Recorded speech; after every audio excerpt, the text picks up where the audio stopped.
The Virtual Boy is a 32-bit tabletop 3D video game console developed and manufactured by Nintendo. It was marketed as the first portable video game console capable of displaying true 3D graphics out of the box. It was released on July 21, 1995 in Japan and August 16, 1995 in North America at a price of $179.95. It proved to be a commercial failure and was not released in other regions. Its negative reception was unaffected by continued price drops. Nintendo discontinued it the following year on March 2, 1996. The Virtual Boy is Nintendo's second lowest-selling platform after the 64DD. History. Development since 1985. A red LED eyepiece display technology called Scanned Linear Array was developed by Massachusetts-based Reflection Technology, Inc. The company produced a 3D stereoscopic head-tracking prototype called the Private Eye, featuring a tank game, seeking funding and partnerships by which to develop it into a commercial technology.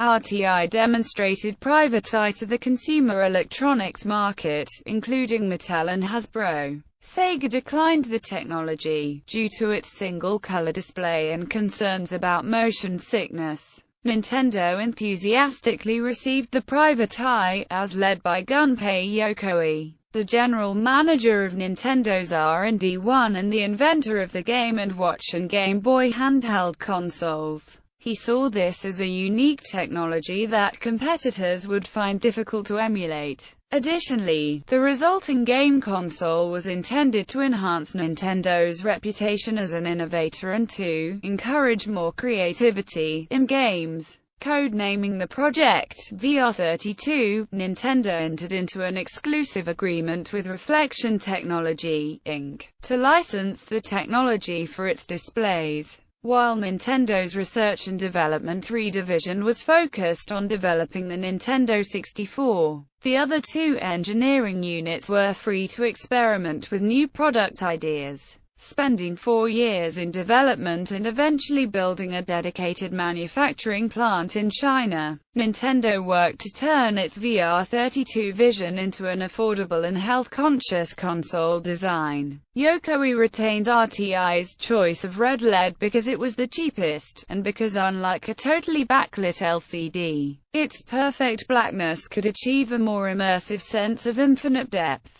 RTI and Nintendo said a color LCD system would have been prohibitively expensive, retailing for more than $500. A color LCD system was also said to have caused jumpy images in tests. With ongoing concerns about motion sickness, the risk of developing lazy eye conditions in young children, and Japan's New Product Liability Act of 1995, Nintendo eliminated the head-tracking functionality and converted its head-mounted goggle design into a stationary, heavy, precision steel-shielded, tabletop form factor conformant to the recommendation of the Schepens Eye Research Institute.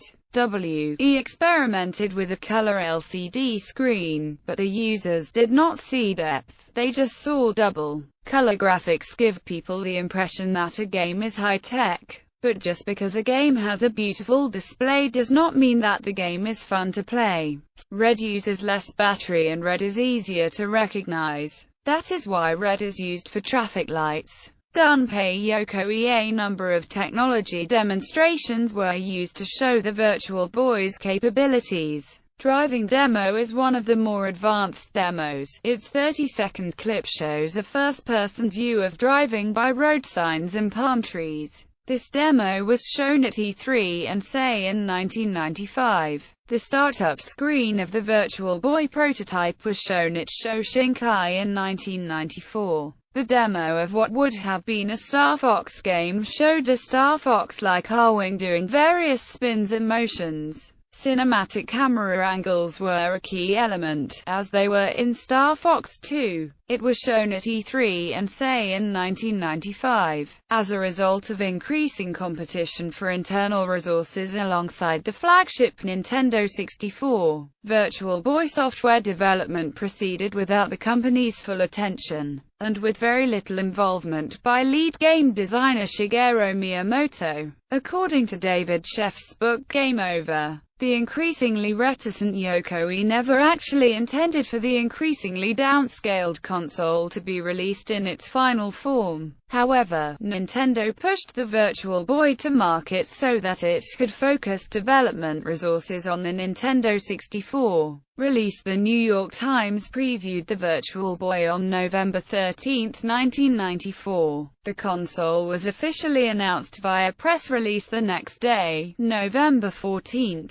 Nintendo promised that Virtual Boy would totally immerse players into their own private universe. Initial press releases and interviews about the system focused on its technological capabilities, avoiding discussion of the actual games that would be released. The system was formally unveiled the next day at the Shoshinkai Show. Nintendo of America showed the Virtual Boy at the Consumer Electronics Show on January 6, 1995. Even with cost-saving measures in place, Nintendo priced the Virtual Boy at a relatively high $179.95. Though slightly less expensive and significantly less powerful than a home console, this was considerably more costly than the Game Boy handheld. With seemingly more advanced graphics than Game Boy, the Virtual Boy was not intended to replace the handheld in Nintendo's product line, as use of the Virtual Boy requires a steady surface and completely blocks the player's peripheral vision. Design News described the Virtual Boy as the logical evolution of the ViewMaster 3D image viewer. The Virtual Boy was released on July 21, 1995 in Japan and on August 16, 1995 in North America, with the launch titles Mario & Tennis, Red Alarm, Telero Boxer, and Galactic Pinball. It was not released in PAL markets. In North America, Nintendo shipped Mario & Tennis with every Virtual Boy sold, as a pack in-game. Nintendo had initially projected sales of 3 million consoles and 14 million games. The system arrived later than other 32-bit systems from Sony, Panasonic, and Sega, but at a lower price. At the system's release, Nintendo of America projected hardware sales of 1.5 million units and software sales numbering 2.5 million by the end of the year. Nintendo had shipped 350,000 units of the Virtual Boy by December 1995, around 3.5 months after its North American release. The system made number 5 on GamePro's The Top 10 Worst-Selling Consoles of All Time list in 2007. The Virtual Boy had a short market time span following its disappointing sales. The last official title to be released for the Virtual Boy was 3D Tetris, released on March 22, 1996. Nintendo announced additional titles for the system at the Electronic Entertainment Expo in 1996, but these games were never released. The Virtual Boy was discontinued in late 1995 in Japan and in early 1996 in North America. Nintendo discontinued the system without fanfare, avoiding an official press release. Promotion. Nintendo extensively advertised the Virtual Boy, and claimed to have spent $25 million on early promotional activities. Advertising promoted the system as a paradigm shift from past consoles. Some pieces used cavemen to indicate a historical evolution, while others utilized psychedelic imagery. Nintendo targeted an older audience with advertisements for the Virtual Boy, shifting away from the traditional child-focused approach it had employed in the past. It was to be more than just another gaming console. Nintendo portrayed the system as a type of virtual reality, as its name indicates. Nintendo also focused on the technological aspects of the new console in its press releases, neglecting to detail specific games. Confronted with the challenge of showing three-dimensional gameplay on two-dimensional advertisements, the company partnered with Blockbuster and NBC in a coordinated effort. A $5 million campaign promoted NBC's fall lineup alongside the Virtual Boy. American viewers were encouraged via television advertisements on NBC to rent the console for $10 at a local Blockbuster. This made it affordable for a large number of gamers to try the system, and produced 750,000 rentals. Upon returning the unit, renters received a coupon for $10 off the purchase of a Virtual Boy from any store. 3,000 Blockbuster locations were included in the promotion, which included a sweepstakes with prizes including trips to see the taping of NBC shows. Despite its popularity, the rental system proved harmful to the Virtual Boy's long-term success, allowing gamers to see just how unimmersive the console was. Taken as a whole, the marketing campaign was commonly thought of as a failure. Hardware. The central processing unit is a 32-bit RISC chip, making the Virtual Boy Nintendo's first 32-bit system. These mirrors vibrate back and forth at a very high speed, thus the mechanical humming noise from inside the unit. Each Virtual Boy game cartridge has a yes/no option to automatically pause every 15 to 30 minutes so that the player may take a break before any injuries come to the eyes. One speaker per ear provides the player with audio. Display. The Virtual Boy is the first video game console that was supposed to be capable of displaying stereoscopic 3D graphics, marketed as a form of virtual reality. Whereas most video games use monocular cues to achieve the illusion of three dimensions on a two-dimensional screen, the Virtual Boy creates an illusion of depth through the effect known as parallax. In a manner similar to using a head-mounted display, the user looks into an eyepiece made of neoprene on the front of the machine, and then an eyeglass-style projector allows viewing of the monochromatic image. Nintendo claimed that a color display would have made the system too expensive and resulted in jumpy images, so the company opted for a monochrome display. Control. The Virtual Boy was meant to be used sitting down at a table, although Nintendo said it would release a harness for players to use while standing. One of the unique features of the controller is the extendable power supply that slides onto the back. It houses the 6 AA batteries required to power the system. This can be substituted with a wall adapter, though if slide-on attachment is required for the switch-out. Once the slide-on adapter is installed, a power adapter can be attached to provide constant power. The Virtual Boy, being a system with heavy emphasis on three-dimensional movement, needed a controller that could operate along a Z-axis. The Virtual Boy's controller was an attempt to implement dual digital D-pads to control elements in the aforementioned 3D environment. The controller itself is shaped like an M. One holds onto either side of the controller, and the part that dips down in the middle contains the battery pack. In more traditional two-dimensional games, the two-directional pads are interchangeable. For others with a more 3D environment, like Red Alarm, 3D Tetris, or Teleroboxer, each pad controls a different feature. The symmetry of the controller also allows left-handed gamers to reverse the controls. Connectivity. During development, Nintendo promised the ability to link systems for competitive play. The system's EXT port, located on the underside of the system below the controller port,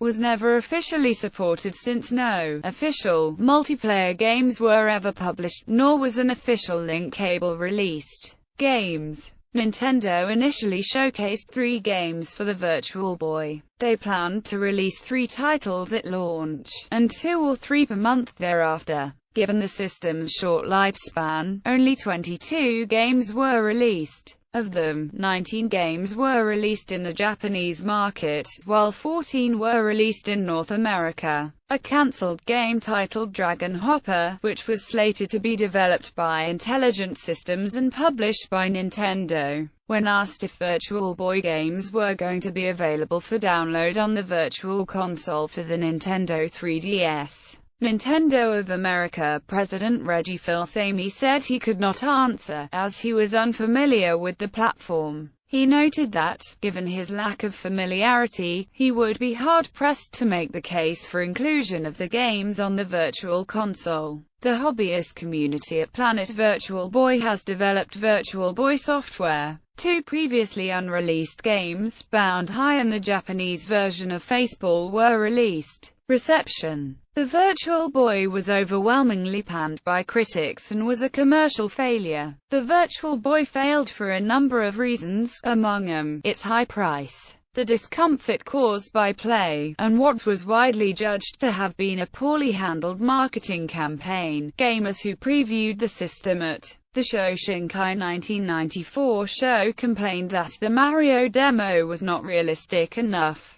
was not in full color, and didn't allow for tracking. In the lead editorial of Electronic Gaming Monthly following the show, Ed Semrad predicted that the Virtual Boy would have poor launch sales due to the monochrome screen, lack of true portability, unimpressive lineup of games seen at the Shoshinkai show, and the price, which he argued was as low as it could get given the hardware but still too expensive for the experience the system offered. Following its release, reviews of the Virtual Boy tended to praise its novelty, but questioned its ultimate purpose and long-time viability. The Los Angeles Times described gameplay as being, at once familiar and strange. The column praised the quality of motion and immersive graphics, but considered the hardware itself tedious to use and non-portable. A later column by the same reviewer found the system to be somewhat asocial, although it held out hope for the console's future. While Nintendo had promised a virtual reality experience, the monochrome display limited the Virtual Boy's potential for immersion. Reviewers often considered the three-dimensional features a gimmick, added to games that were essentially two- or even one-dimensional. The Washington Post felt that, even when a game gives the impression of three-dimensionality, it suffers from hollow vector graphics. Joe Koei, the system's inventor, noted the system's relative strengths with action and puzzle games, although those types of games provided only minimal immersion. Multiple critics lamented the absence of head tracking in the Virtual Boy hardware. Critics found that, as a result, players were unable to immerse themselves in the game worlds of Virtual Boy games. Instead, they interacted with the fictional worlds in the manner of any traditional two-dimensional game. Boyer said the console struggles to merge the two distinct media forms of home consoles and virtual reality devices. While the device employed virtual reality techniques, it did so via the traditional home console. No feedback from the body was incorporated into gameplay. Many reviewers complained of painful and frustrating physiological symptoms when playing the Virtual Boy. Bill Frischling, writing for The Washington Post, experienced dizziness, nausea and headaches. Reviewers attributed the problems to both the monochromatic display and uncomfortable ergonomics. Several prominent scientists concluded that the long-term side effects could be more serious, and articles published in magazines such as Electronic Engineering Times and CMP Media's TechWeb speculated that using the Virtual Boy could cause sickness, flashbacks, and even permanent brain damage. Nintendo, in the years after Virtual Boy's demise, has been frank about its failure. Howard Lincoln, chairman of Nintendo of America, said flatly that the Virtual Boy just failed. Legacy. According to Game Over, Nintendo laid blame for the machine's faults directly on its creator, Gunpei Yokoi. The commercial demise of the Virtual Boy was said by members of the video game press to be a contributing factor to Yokoi's withdrawal from Nintendo, despite the fact that he had planned to retire years before and finished another more successful project for the company, the Game Boy Pocket, which was released shortly before his leave. Nevertheless, the New York Times maintained that Yokoi kept a close relationship with Nintendo after leaving Nintendo. Joe Koei founded his own company, Koto, and collaborated with Bandai to create the WonderSwan, a rival handheld system competing against the Game Boy. Although considered a failure in the traditional sense, the Virtual Boy did little to alter Nintendo's development approach and focus on innovation. While the console itself failed in many regards, its focus on peripherals and haptic technology re-emerged in later years. The hope of developing a virtual reality gaming platform has considerably outlived the Virtual Boy itself. Because Nintendo only shipped 1.26 meters Virtual Boy units worldwide, it is considered a valuable collector's item. The original inventor, Reflection Technology, Inc., was reportedly financially devastated by the Virtual Boy's performance, with dwindling operations by 1997. With the launch of the Nintendo 3DS console in 2011, Nintendo released a handheld gaming console with auto-stereoscopic 3D visuals. In other words, this console produces the desired effects without any special glasses and is portable. In the period leading up to the release of the Nintendo 3DS, Shigeru Miyamoto discussed his view of the issues with the Virtual Boy. One was the actual use of the three-dimensional effects. While it was designed to render wireframe graphics, the effects are generally used to separate two-dimensional games into different planes separated by depth. Further, Miyamoto stated that the graphics are not as appealing, and while developing the Nintendo 64, had ruled out the use of wireframe graphics as too sparse to draw player characters. Finally, he stated that he perceived the Virtual Boy as a novelty that should not have used the Nintendo license so prominently. In a 2014 interview with IGN, Shigeru Miyamoto stated that Nintendo was working on a new virtual reality console based on 3DS technology.